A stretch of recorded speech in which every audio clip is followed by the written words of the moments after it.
No vídeo de hoje eu vou provar para você, utilizando o Novo Testamento, que Jesus nunca existiu.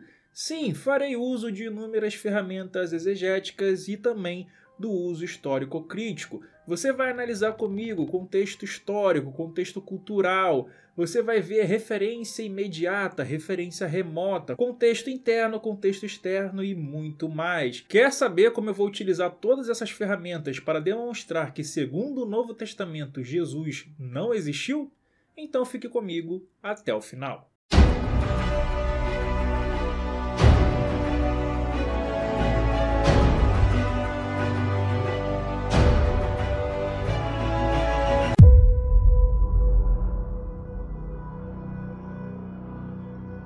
Para você que não me conhece, o meu nome é Antônio, eu sou um especialista em teologia reversa e desde já eu quero te convidar para abrir a sua Bíblia e acompanhar comigo o texto de Hebreus. Logo no capítulo 6, versículo 20, nós vamos ler o seguinte: onde Jesus, nosso precursor, entrou por nós, feito eternamente sumo sacerdote, segundo a ordem de Melquisedeque.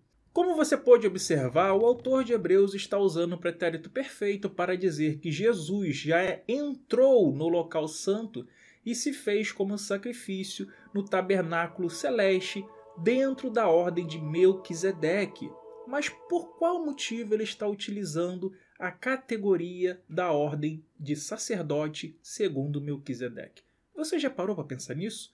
Não? Então a explicação vem agora. Hebreus 7:1. Porque este Melquisedeque, que era rei de Salém, que seria Jerusalém, tá? Sacerdote do Deus Altíssimo, e que saiu ao encontro de Abraão quando ele regressava da matança dos reis e o abençoou, a quem também Abraão deu o dízimo de tudo, e primeiramente é por interpretação rei de justiça, e depois também rei de Salém, que é rei de paz. Preste atenção agora, sem pai, sem mãe, sem genealogia, não tendo princípio de dias, nem fim de vida, mas sendo feito semelhante ao Filho de Deus, permanece sacerdote para sempre.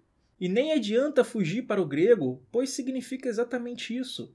Apator, ametor, agenealogetos. Ou seja, quando ele diz que Jesus ele é um sumo sacerdote da ordem de Melquisedeque, o que ele quer falar é que Jesus ele é perfeito, ele não compartilha o pecado que os seres humanos compartilham em sua imperfeição. Porque ele, Jesus, é diferente de Adão.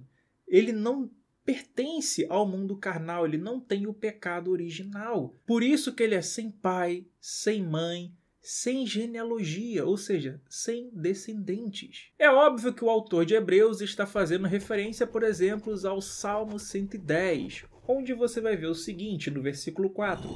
Jurou o Senhor, e não se arrependerá.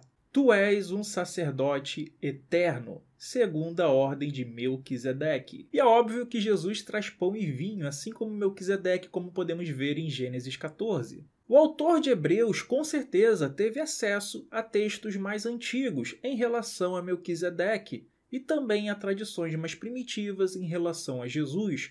O primeiro documento que eu quero que você tenha conhecimento aqui nessa aula é o 11Q13, ou 11Q Melqui, que significa o documento de Melquisedeque, encontrado na caverna 11 de Qumran, a mesma região onde foram encontrados manuscritos do Mar Morto. Nesse manuscrito, Melquisedeque é descrito como líder dos anjos em uma guerra contra os seres das trevas, os anjos do mal. No final desse manuscrito nós lemos o seguinte: na verdade, se afastará de Belial, pelo julgamento de Deus, como ele está escrito a respeito dele, que diz a Sião: seu Elohim reina. Sião é aqueles que defendem a aliança, que se desviam de andar no caminho do povo.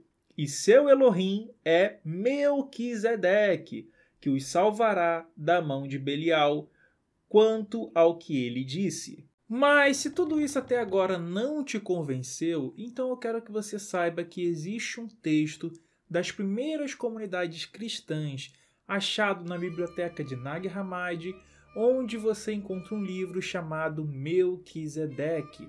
Nós temos apenas alguns fragmentos desse livro, mas nele nós conseguimos observar de forma clara que Jesus Cristo está sendo chamado e representado como Melquisedeque. E sim, é esse Melquisedeque que é crucificado e ressuscitado. Se não acredita, acompanhe comigo. E você me crucificou desde a 3ª hora da véspera do sábado até a hora 9ª, e depois destas coisas ressuscitei dentre os mortos. Saí dentro de mim. Meus olhos viram, não acharam ninguém.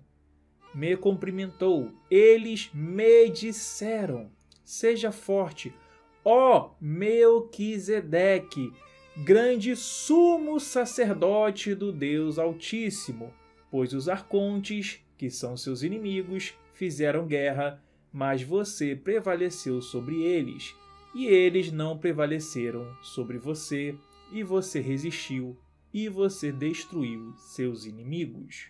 Nesse mesmo livro é dito como que aqueles escolhidos obtiveram a revelação. Acompanhe comigo. Quando os irmãos que pertencem às gerações da vida disseram essas coisas, eles foram elevados às regiões acima de todos os céus. Amém. É óbvio que você percebeu que existem vários céus aqui e que essas pessoas necessitam ir até lá, serem arrebatadas até esse céu para receberem ali a revelação.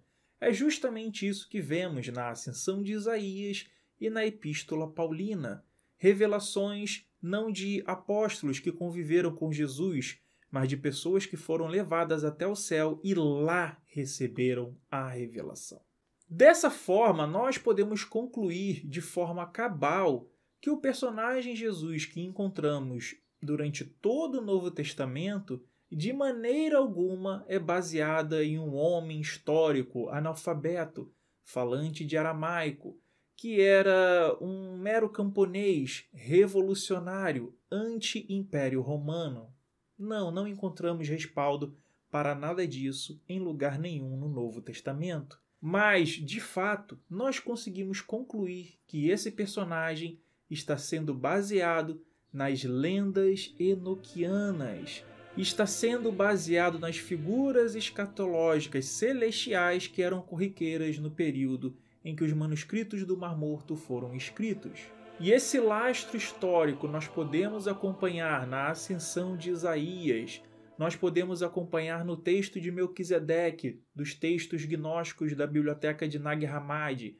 Nós podemos acompanhar isso dentro do Novo Testamento, com as cartas paulinas, que não tem ali um Jesus histórico, mas sim um Jesus celestial. E é óbvio, também em Hebreus, onde tudo isso fica muito claro. Mas, para você entender essa construção, nós temos que voltar ao texto de Hebreus. E eu peço que você preste atenção nas frases construídas por esse autor, que lembram muito aqueles argumentos que nós usamos em lógica, que é chamado de modus tollem e modus ponein. Então preste atenção aqui comigo. Antes de tudo, deixe-me dar os créditos por essa observação e construção que é do Francisco Emanuel, um dos maiores catedráticos do Novo Testamento a quem eu tenho conhecimento. Então, no grego de Hebreus 8.4, nós temos ei, que já é uma partícula condicional, né? Aqui nós temos aqui o ei como se fosse o si no português, né? Então nós temos si, aí vem o men, que seria algo como de fato, que seria verdadeiramente ou pois, o en. Nós temos aqui o verbo eimi, que no português seria o verbo ser ou estar, epiges. O que isso significa traduzindo para o português? Significa se de fato, verdadeiramente, ele, né, está se referindo a Jesus, tivesse estado sobre a terra ou na terra. É isso que significa essa primeira oração que nós acabamos de ler. E aí vem o seu complemento, né? Hudan en hiereus. O que traduzindo seria, nem mesmo teria sido sacerdote. Então nós temos aqui no grego uma estrutura como se fosse um se então. Toda essa estrutura que nós temos no grego, nós poderíamos classificá-la como sendo uma oração subordinada adverbial condicional, onde na estrutura linguística nós teríamos uma prótese, que seria se, de fato, verdadeiramente, ele, Jesus, tivesse estado. Ou esse tivesse estado também poderia ser no sentido de tivesse existido aonde? Na terra ou sobre a terra, é a nossa prótese, que nos leva em seguida para a nossa apódase, nem mesmo teria sido sacerdote. Como vocês podem ver, ela está sendo ilustrada na gramática grega do Daniel B. Wallace, mais especificamente na página 689. Ou seja, ela é uma sentença condicional de segunda classe. Na chave linguística do Novo Testamento grego, de Heinecker e Fritz, da editora Vida Nova, página 512, você pode ver que o verbo en, ou seja, o verbo ser ou estar, está no imperfeito do indicativo. Esse é usado numa oração condicional de segunda classe que expressa uma declaração contrária a um fato. Ou seja, essa estrutura que o autor de Hebreus está utilizando de ei, mais um verbo no indicativo, mais an, mais um outro verbo no indicativo, é para demonstrar uma condição que não é possível, ou seja, uma condição impossível ou não é mais possível de ser realizada. Para você que ainda não entendeu, o que o autor de Hebreus está nos trazendo como informação é que Jesus nunca existiu na Terra. Ele nunca esteve aqui. Esse é um Jesus meramente celestial. E eu vou provar isso para vocês. Mas antes de tudo, calma. Eu sei que muitos de vocês vão querer dizer que não, o que ele está dizendo aí é que Jesus não está agora na Terra. Ou não está ainda na Terra. Mas isso não é possível. Pois, como nós temos essa partícula ei mais o indicativo, isso força, no grego clássico, a tradução para um pretérito mais do que perfeito, composto do subjuntivo. Por isso que, na hora da tradução, devemos colocar tivesse estado. Mas calma que eu sei que você ainda não está convencido, então vamos olhar outras frases usadas pelo autor de Hebreus e compararmos a sua tradução. Almeida revisada e atualizada, de Hebreus 8:7. Porque, aí nós temos agora o se, o ei, aquela primeira aliança tivesse sido sem defeito, de maneira alguma estaria sendo buscado lugar para uma segunda. Então repare, 3 versículos adiante, como muito bem ilustrou o nobre Francisco Emanuel, nós temos exatamente a mesma estrutura. A partícula ei, o verbo no indicativo, a partícula an e um verbo no indicativo, fazendo a mesma estrutura de 3 versículos atrás, o que nos mostra que essa tradução é perfeitamente compatível. Mas calma, que eu sei que você ainda não está convencido. Então vamos para Hebreus 4:8. Porque se Josué lhes houvesse dado repouso, não falaria depois disso de outro dia. Novamente nós temos a mesma estrutura. Ei, um verbo no indicativo, a partícula an e outro verbo no indicativo. Como é que é? Você ainda não está convencido? Calma. Vamos pensar comigo de uma forma racional.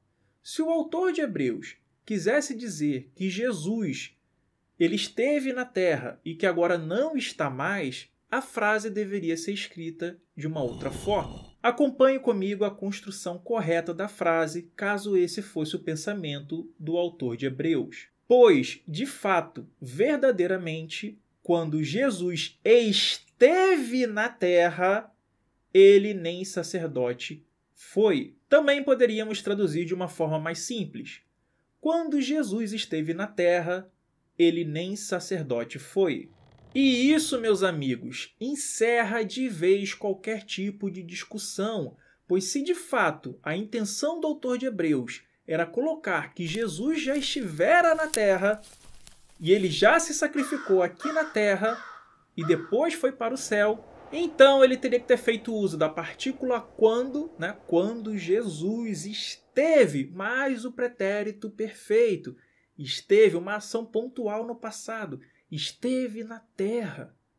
Nem sacerdote ele foi. Então, como vocês poderão observar, se o autor de Hebreus quisesse falar que Jesus esteve de fato e de verdade na terra, ele deveria ter feito uso do pretérito perfeito.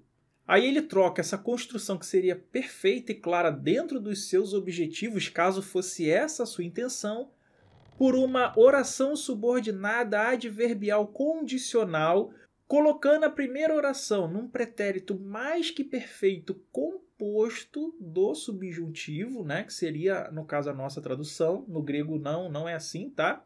No grego está no imperfeito, o que também nos obriga a traduzir a segunda oração para um futuro do pretérito composto do indicativo. Tudo isso para fazer uma cláusula que é de algo que é impossível de acontecer ou que não é mais possível, como dizem as melhores gramáticas. Agora vamos fazer aqui uma leitura num contexto remoto, dentro ainda do texto de Hebreus, para verificarmos se tudo isso que estamos falando faz algum sentido. Será que o Jesus de Hebreus estava na terra ou no céu? Vamos verificar. Hebreus capítulo 9, a partir do versículo 21. De igual modo, Moisés aspergiu com sangue o santuário e todos os utensílios de culto. Na realidade, segundo a lei, quase tudo tem de ser purificado com sangue, e sem derramamento de sangue não há perdão dos pecados. Agora, a partir do versículo 23, que as coisas começam a ficar interessantes. Era, pois, necessário que as cópias das realidades do céu fossem purificadas desta maneira, mas as próprias realidades do céu exigem sacrifícios de maior valor. Cristo não entrou no santuário feito por mãos humanas, que não passava de uma cópia do verdadeiro. Entrou no próprio céu, onde agora se apresenta diante de Deus como nosso advogado.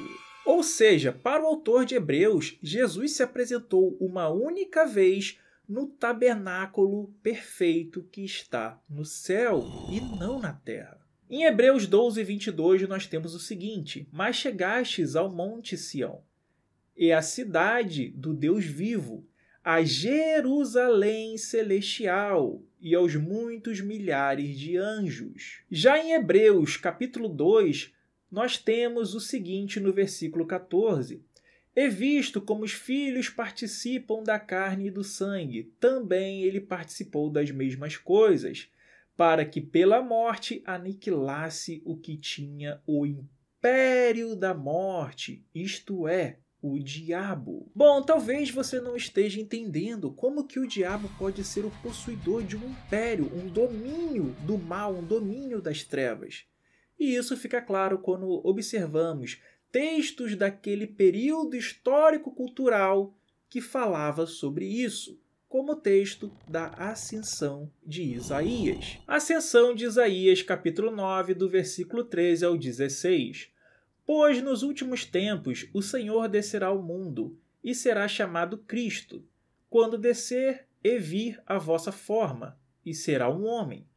E o Deus deste mundo manifestar-se-á através de seu Filho, e deitar-lhe-ão as mãos, e ignorando quem ele é, haverão de pendurá-lo ou empalá-lo ou crucificá-lo em uma árvore. E é assim como poderás ver que a sua descida neste mundo será ocultada aos céus, para que não saibam quem é ele. E quando houver escapado ao anjo da morte, ele voltará novamente no terceiro dia, e permanecerá ainda no mundo por 545 dias. É óbvio que você deve estar pensando que Jesus foi crucificado na terra, neste nosso mundo. Mas não, vamos ver que mundo era esse. Ascensão de Isaías, capítulo 7, versículo 8 até o 12. E o Pai daquele que me glorifica, tu o verás também, pois é para isso que eu fui enviado do sétimo céu para esclarecer-te sobre todas essas coisas. E subimos, o anjo e eu, ao firmamento, e vi Samael e seus poderes. Lá estava o reino da carnificina e das obras de Satanás, da disputa e das discórdias. Repare que esse é o reino que está sendo referenciado como sendo o domínio de Satanás. É um reino que está numa localidade do céu chamada de firmamento. Mas calma que no versículo 10 em diante isso também nos será esclarecido. E lá ocorria o que ocorre na terra, pois há uma semelhança perfeita entre o mundo superior e o mundo inferior. E eu disse ao anjo: quais são essas disputas? E ele me respondeu: estas disputas existem desde o início do mundo até o dia de hoje, e quanto a estas carnificina, ela só cessará no dia em que vier aquele que tu verás. A sua presença trará calma a este mundo de dores. Mas se você ainda não estiver acreditando que na ascensão de Isaías Jesus desceu do 7º céu até o firmamento, vamos ler comigo a ascensão de Isaías, capítulo 10. A partir do versículo 7 nós temos: E ouvi as palavras do Altíssimo, do Pai do meu Senhor. Ele dizia ao Cristo, meu Senhor, aquele que deve chamar-se Jesus: vai, atravessa todos os céus, desce até o firmamento, que era o reino do diabo, até o mundo, até o anjo que foi precipitado nos infernos, mas cuja danação não foi ainda consumada. Do versículo 13 ao 16 nós temos: pois filhos da mentira ousaram dizer, somos deuses e não há outro além de nós. E em seguida realizarás a tua ascensão da morada em que habita os deuses da morte para o lugar da tua morada, e não sofrerás nenhuma transformação em tua passagem pelos diferentes céus, mas a tua ascensão será gloriosa e resplandecente, e tu virás sentar-se à minha direita. E então os principados e as potências do mundo irão adorar-te. Tais eram as palavras que pronunciavam esta grande glória, dando ordens ao meu Senhor do 7º céu. Do versículo 29 e 30 nós temos: ele desceu em seguida ao firmamento, onde habitava o príncipe do mundo, e deu seus passaportes àqueles que se encontravam à esquerda, e cuja forma ele havia tomado. E eles não cantaram seus louvores, mas havia entre eles combates sangrentos, pois é lá que habita o poder do mal e da discórdia, poder que não deve durar para sempre. E vi-o finalmente descer ainda e tomar a forma dos anjos do ar e tornar-se semelhante a um deles. Ascensão de Isaías capítulo 11, versículo 23.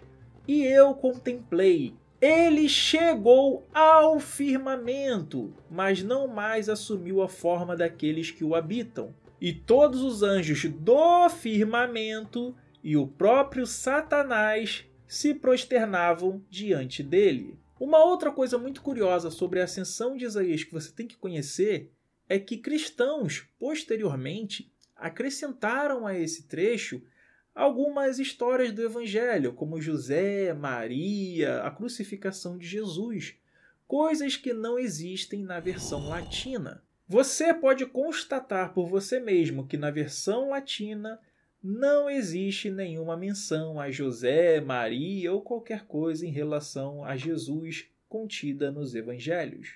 Esse era o pensamento das pessoas ali do Mediterrâneo, tanto que podemos encontrar algo muito parecido na República de Platão. Acompanhe comigo. Eles dirão que o justo, tal como representei, será açoitado, torturado, acorrentado, terá os olhos queimados e que finalmente, tendo sofrido todos os males, será crucificado e saberá que não se deve querer ser justo, mas parecê-lo. Outra obra bem mais antiga, datando de 4 a 5 mil anos atrás, é a Descida ao Mundo dos Mortos de Ishtar, ou Inanna, onde podemos ler o seguinte: do grande céu, ela focou-se sobre o grande profundo.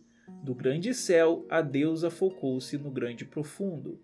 Do grande céu, Inanna focou sua mente sobre o grande subterrâneo.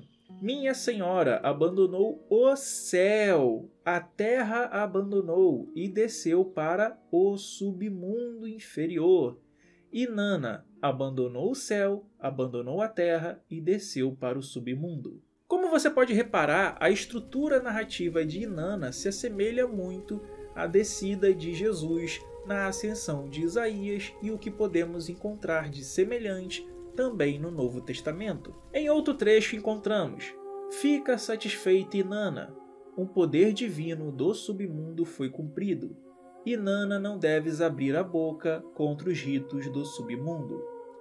Vocês lembram que Jesus ficava sempre calado diante de seus algozes? O mesmo se vale para Inanna. O vestido de pala, vestidos de senhoria, foi removido de seu corpo. O que vemos aqui é a paixão de Inanna, assim como temos a paixão de Jesus. Por fim, nós temos o seguinte texto: depois que ela se agachou e com suas roupas retiradas, eles foram levados. Em seguida, ela fez sua irmã Eriscal levantar-se de seu trono e se sentou em seu trono. Os Anuna, os 7 juízes, pronunciaram sua decisão contra ela. Eles olharam para ela, era o olhar da morte. Eles falaram com ela, foi o discurso da raiva. Eles gritaram para ela, era o grito de culpa pesada. A mulher aflita foi transformada num cadáver, e o cadáver foi pendurado, ou empalado, ou crucificado num gancho. Depois de 3 dias e 3 noites se passaram seu ministro Nishubur, que realizou as instruções de sua senhora.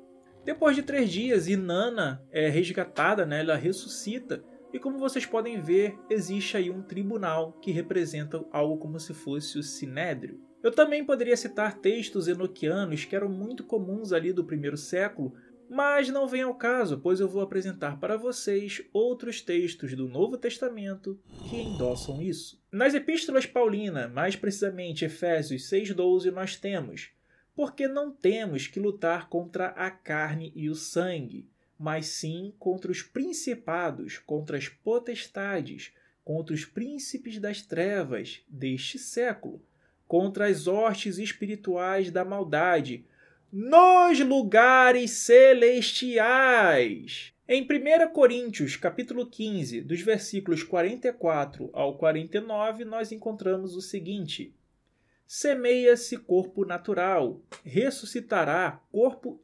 espiritual. Se há corpo natural, há também corpo espiritual. Assim está também escrito: o primeiro homem, Adão, foi feito em alma vivente, o último Adão em espírito vivificante. Mas não é primeiro o espiritual, senão o natural, depois o espiritual. O primeiro homem da terra é terreno, o segundo homem, o Senhor, é do céu. Qual o terreno, tais são também os terrestres, e qual o celestial, tais também os celestiais. E assim como trouxemos a imagem do terreno, assim traremos também a imagem do celestial. Efésios 1:3. Bendito, ó Deus e Pai de nosso Senhor Jesus Cristo, o qual nos abençoou com todas as bênçãos espirituais nos lugares celestiais em Cristo. Ou seja, galera, as epístolas paulinas estão o tempo inteiro nos evidenciando que esse Jesus é um ser celeste. Mas será que ele obteve informações desse Jesus na Terra? Acompanhe comigo. 2 Coríntios 12, de 1 a 7. Embora não seja conveniente alguém gloriar-se, é necessário que o faça para falar das visões e revelações porque recebi do Senhor. Sei de alguém em Cristo que há 14 anos foi levado ao mais alto dos céus. Se foi em corpo ou só em espírito, não sei. Deus é que sabe. Mas sei que esse homem foi elevado até o paraíso. Se foi em corpo ou só em espírito, não sei. Deus é que sabe. E lá ouviu coisas maravilhosas, coisas que ninguém deve contar. É desse que eu me posso orgulhar. De mim não me quero orgulhar, a não ser das minhas fraquezas. E mesmo que eu me orgulhasse, não o faria de modo insensato, porque só diria a verdade. Gálatas 1, de 10 a 12. Por que persuado agora o homem ou a Deus? Ou procura agradar homens? Se estivesse ainda agradando os homens, não seria servo de Cristo. Mas faço-vos saber, irmãos, que o evangelho que por mim foi anunciado não é segundo os homens, porque não o recebi, nem aprendi de homem algum, mas pela revelação de Jesus Cristo. Bom, eu acho que depois de todas essas informações que você obteve e depois de ter acompanhado os outros vídeos, onde não encontramos os personagens dos evangelhos nas outras obras do Novo Testamento, onde verificamos que não havia a possibilidade ou conhecimento dos evangelhos escritos ou de suas tradições orais ou de suas histórias, também nas outras obras ali do primeiro século. A única possibilidade que nós temos como conclusão aqui é que o Jesus, que é referido em Hebreus, em Paulo e demais obras do Novo Testamento, de forma alguma é o Jesus dos Evangelhos. Esse é um Jesus docetista, um Jesus gnóstico, um Jesus que passou por transformações do final do primeiro século para o segundo século, até se criar a ideia do Jesus completamente terreno. Reparem que tanto em Marcos como em João, Jesus já está grande, já está crescido, não fala nada de seu nascimento, de sua genealogia ou coisa do tipo. E isso nós podemos observar em outros textos, como aqueles que são referenciados como sendo do início do segundo século, como o Evangelho de Tomé, como o Evangelho dos Hebreus, não confundir com a Epístola dos Hebreus, e também o Evangelho dos Egípcios. Como podemos observar, essas literaturas gnósticas docetistas estão mais próximas desse Jesus de Paulo, desse Jesus de Hebreus, desse Jesus de Clemente, Policarpo e Inácio, do que os evangelhos. É ensurdecedor, quase enlouquecedor para um cristão ou para um estudioso da Bíblia que acredita que de fato os evangelhos estavam escritos ali da década de 70, o silêncio que é feito pelos autores do primeiro século em relação a tais evangelhos, até mesmo em relação a possíveis logias ou tradições orais de suas histórias. Bom, agora fica o desafio para todos que discordem daquilo que foi dito no vídeo, demonstrarem que na literatura do primeiro século existia o Jesus dos evangelhos ao invés do Jesus gnóstico, como eu apresentei ao longo desse e de outros vídeos. E se você ainda não entendeu, tudo isso que eu demonstrei até agora, juntamente com os outros vídeos, refuta de vez qualquer existência de Jesus. Pior, refuta até mesmo o Jesus histórico. Então é isso, eu espero que você tenha gostado e que eu tenha merecido o seu like, o seu compartilhamento e o seu comentário. Continue assistindo a esse canal clicando em um desses vídeos que está aparecendo para você. Um grande abraço, valeu, falou, fui! Tchau, tchau, tamo junto!